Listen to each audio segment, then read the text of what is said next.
जय हिंद, नमस्कार साथियों। मनाली के ट्रैवल गाइड में आप सभी का स्वागत है। आज हम आए हैं मनाली घूमने के लिए।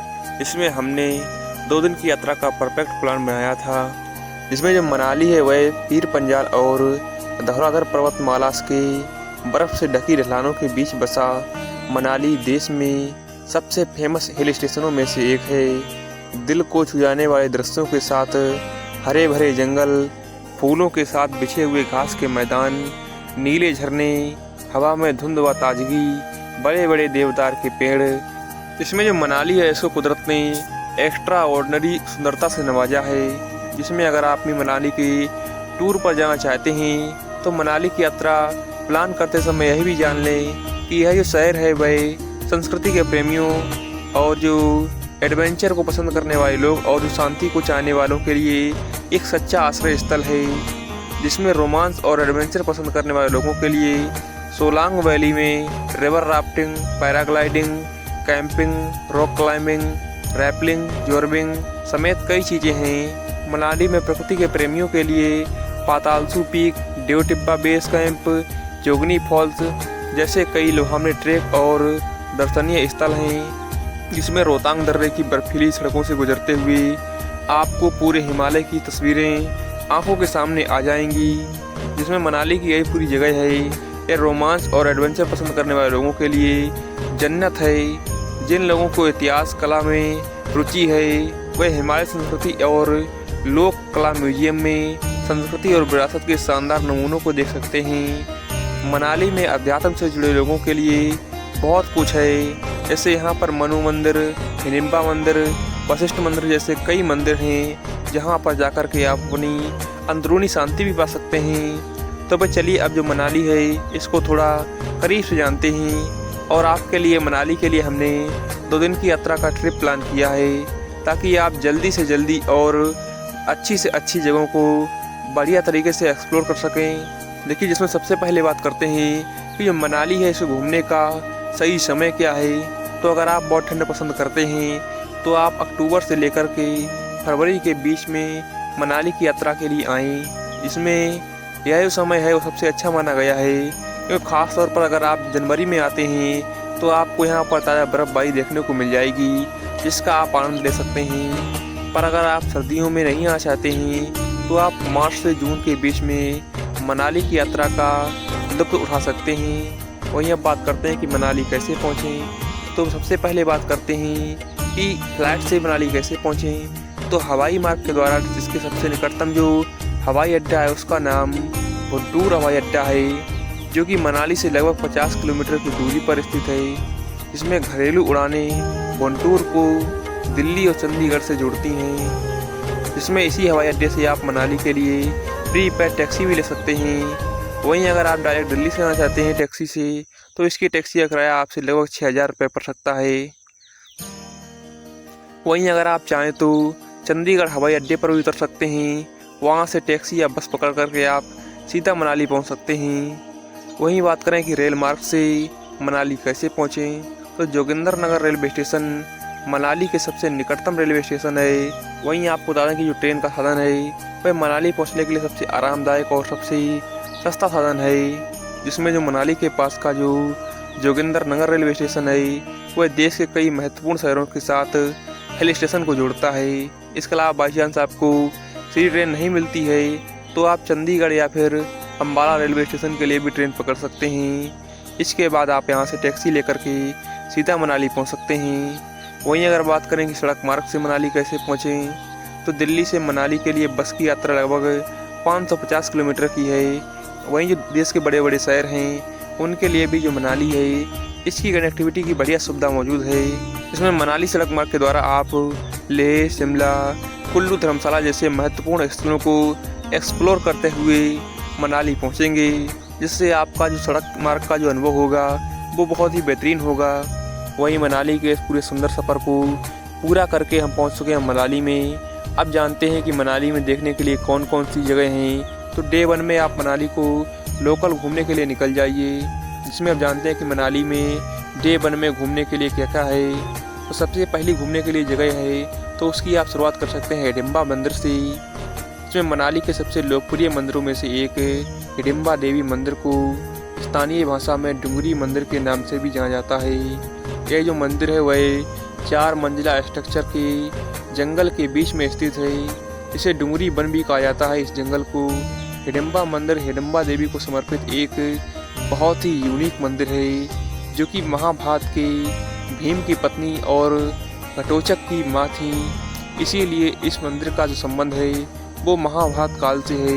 इसमें भव्य देवदार के जंगलों से घिरे हुए इस खूबसूरत मंदिर को एक चट्टान पर बनाया गया है, जिसे माना जाता है कि यह देवी हिडिंबा की छवि है। मंदिर में एक लकड़ी का दरवाजा है और मिट्टी की दीवारें पत्थर से सजी हुई हैं। इस दरवाजे में देवी, जानवर और आदि कई चीज़ों की लघु जो चित्रकारी है वो बनी हुई है।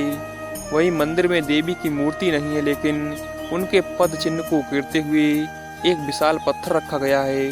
वहीं मनाली में घूमने के लिए दूसरी सबसे बेस्ट जगह है, उसका नाम वशिष्ठ मंदिर और गर्म पानी के झरने हैं। इसमें जो जोगनी झरना है वो मनाली की सबसे खूबसूरत घाटी में स्थित है, जो शहर की भीड़ भाड़ से लगभग 3 किलोमीटर दूर स्थित है। अगर आप 160 फीट की ऊंचाई से जोगनी झरने को गिरता हुआ देखना चाहते हैं तो आपको देवदार के पेड़ों और बागों के माध्यम से वशिष्ठ मंदिर होते हुए एक पैदल ट्रैक करना होगा, जिसमें आपको बता दें कि यह झरना है, इसको चढ़ने में लगभग 3 घंटे का समय लगता है। जिसमें रास्ते में आपको कई सुंदर मोड़ व स्थान आते हैं, जहां से आपको पूरा मनाली बेहतरीन साफ दिखाई पड़ता है। इसीलिए आप जब यहां पर जाएं तो अपना कैमरा साथ ले आना ना भूलें। इस मनोरम वाटरफॉल को मनाली के सबसे रोमांटिक आकर्षणों में एक माना जाता है। इसमें अगर आप भी ट्रैक करते हुए थक गए हैं व आराम करना चाहते हैं तो यहाँ पर आपको रास्ते में चाय और लोकल फूड की कई सारी दुकानें मिल जाएंगी। वहीं अगर आप एडवेंचर और प्रकृति प्रेमी हैं, आपने मनाली जाने के बाद अगर जोगनी झरने तक ट्रैक नहीं किया है तो आपका जो मनाली का ये पूरा सफ़र है वह अधूरा माना जाएगा। वहीं मनाली में घूमने के लिए डे 1 में ही आप वन विहार भी जा सकते हैं। इसमें देवदार के पेड़ों और हरियाली से भरपूर वन विहार को राष्ट्रीय उद्यान के रूप में भी जाना जाता है। इसे शहर के नगर निगम द्वारा संचालित और रखरखाव किया जाता है। यह जगह मॉल रोड के पास स्थित है, जिससे आप बड़ी आसानी से यहां तक पहुंच सकते हैं। यह सुंदर बगीचा बच्चों और वयस्कों के लिए एक लोकप्रिय और अक्सर देखा जाने वाला स्थान है।